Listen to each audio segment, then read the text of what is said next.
Bom, gente, chegamos aqui à nossa parte final, que é a decomposição de vetores. Tá?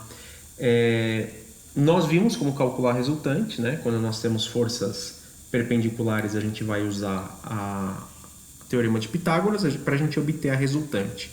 Agora, eu posso fazer um procedimento contrário, que é, a partir de uma força aqui resultante, cujo ângulo eu sei, eu posso obter os valores das forças vertical e horizontal que as criaram. Tá? Em outras palavras, sempre que a gente tiver na física um vetor que é inclinado, a gente nunca vai poder trabalhar com ele a fim de fazer os cálculos.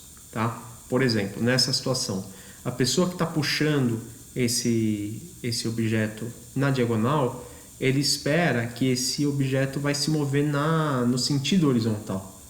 Então a gente teria que fazer essa decomposição aqui para calcular qual é a força que prevalece no sentido horizontal.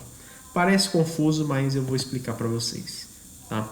Quando a gente tem uma força que é inclinada, essa força ela tem componentes vertical e horizontal, tá? Que a gente vai chamar de Fy quando for no sentido vertical e Fx quando for no sentido horizontal. Tá? Em outras palavras, a gente vai fazer isso. Partindo de um vetor que esteja inclinado, nós vamos conseguir obter de forma matemática quais foram as forças que geraram esse vetor inclinado, só que nos sentidos vertical e horizontal. Tá bom? Para a gente fazer isso, nós vamos usar uma relação trigonométrica. Isto pensando de novo que o meu triângulo, que o meu vetor inclinado, ele pode ser feito um triângulo.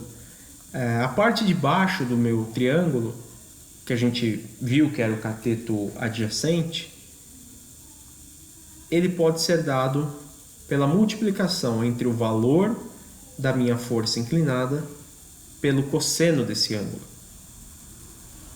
E a altura do meu triângulo ela pode ser dada pela projeção desse cara aqui nesse trecho. E aí, em relação a esse ângulo, ele é cateto oposto. Portanto, basta multiplicar a força inclinada que eu tenho pelo seno desse ângulo.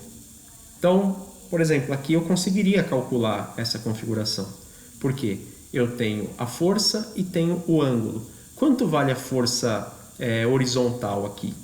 Ela vai valer 10 vezes o cosseno de 30, que é aproximadamente 0,86. Então, 10 vezes 0,86 dá uma força de 8,6 newtons para a direita e 10 vezes o seno de 30, que é 0,5, dá uma força de 5 newtons para cima. E para que a gente usa isso? Muitas vezes a gente vai ter que decompor os vetores para calcular a aceleração horizontal que um objeto vem a ter. Vamos ver aqui um exemplo, onde eu peço para vocês calcularem os componentes horizontal e vertical dessa situação. Ou seja, quando eu pedir componentes vertical e horizontal, a gente vai ter que calcular Fy e Fx, ou seja, utilizando essa fórmula aqui. Tá?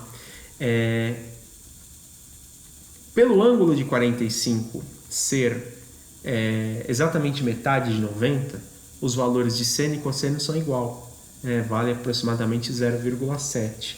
Então, quando a gente faz a representação desses vetores, eu ficaria com uma força de 7 para cima e uma força de 7 para a esquerda.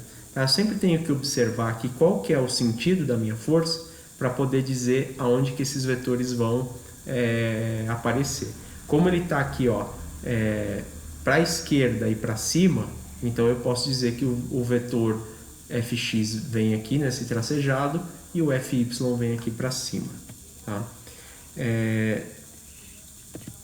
Aqui tem mais um exemplo, que é o que a gente já fez indiretamente, calcular os componentes horizontal e vertical dessa força. Então, Fy é 10 vezes o seno de 30, que vale 0,5, e o Fx é 10 vezes o cosseno de 30, que vale 0,86, que dá uma força de 8,6 newtons. Eu poderia pedir para vocês, gente, é o que vai acabar acontecendo, vamos supor que eu te dei a massa aqui, te dei uma massa de 2 kg. Se eu te perguntasse qual é a aceleração horizontal deste bloco, se eu fizesse essa pergunta para vocês, como é que a gente ia responder? Se a aceleração é força sobre massa, né? Se eu te pergunto uma aceleração horizontal, você vai usar o Fx para fazer esse cálculo, tá?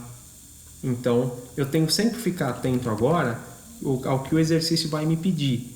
Então, se ele pedir aceleração horizontal, eu vou usar somente o f de x. Se eu te pedisse uma aceleração vertical, a gente usaria o f de y. Tá? Então, muita atenção agora, porque dependendo do que eu te pedir, se for horizontal ou vertical, e a gente tiver uma situação como essa, a gente vai ter que fazer essa decomposição. Tá joia? Gente, muito obrigado e até a próxima aula.